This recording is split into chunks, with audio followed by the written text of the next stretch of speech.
So the temper tantrums failed, the rioting and smashing up cities failed, and sending death threats to electors failed. Now Hillary supporters, encouraged by Jill Stein's fundraising campaign, are demanding a recount in Michigan, Wisconsin, and Pennsylvania. They spent months sniping about how evil and dangerous Trump was for saying he might not immediately accept the election results. He refused to say that he would respect the results of this election.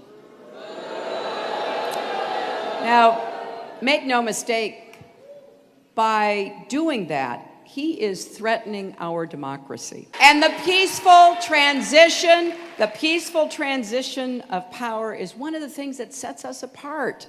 It's how we hold our country together, no matter who's in charge. Now they're refusing to accept the election results. Donald Trump refused to say that he'd respect the results of this election. That's a direct threat to our democracy. So by Hillary's own logic, her supporters, along with Jill Stein, are now a direct threat to democracy. So when the right talks about vote fraud, it's a direct threat to democracy. But when the left does it, it's ethical. But Hillary won the popular vote. What are you afraid of? Oh, I don't know. Maybe the fact that she's a lying, corrupt sociopath. Maybe the fact that her entire campaign was backed by an establishment that wouldn't hesitate to exploit a recount to carry out the vote fraud that they thought they didn't need on election day. The Clinton campaign has already held meetings with computer scientists who claim that there are anomalies between votes cast on electronic voting machines and those cast by paper ballots. Yeah, one problem with that, Michigan didn't even use electronic voting machines. And as Nate Silver, hardly a Trump supporter, has documented,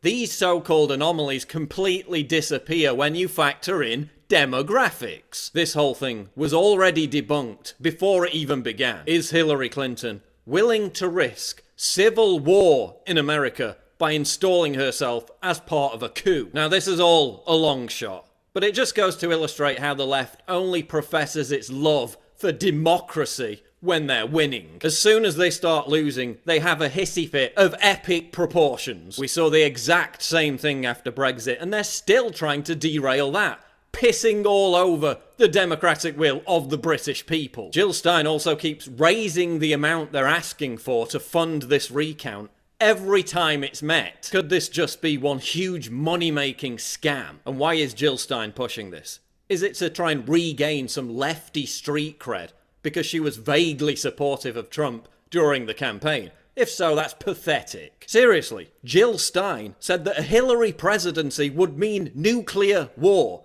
And now she's throwing Hillary a lifeline. Under Hillary Clinton, we could slide into nuclear war very quickly. The deadline for demanding a recount in these 3 states is almost up. The Wisconsin deadline is tomorrow, in Pennsylvania it's Monday, and Michigan is Wednesday next week. If they extend those deadlines to cater for this campaign, then you know the fix is in. So listen up, crybaby butthurt losers. No matter how many times you recount the votes, Hillary will still have lost. No matter how many death threats you send to electors, Hillary will still have lost. No matter how many boo-hoo whining temper tantrums you have, Hillary will still have lost. No matter how many cities you smash up, Hillary will still have lost. You lost.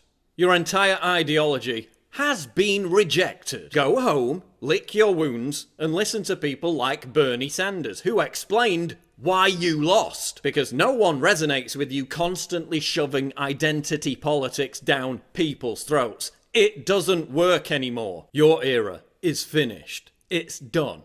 Now wipe the blubbering tears from your face, step aside, and let the adults get on with making America great again.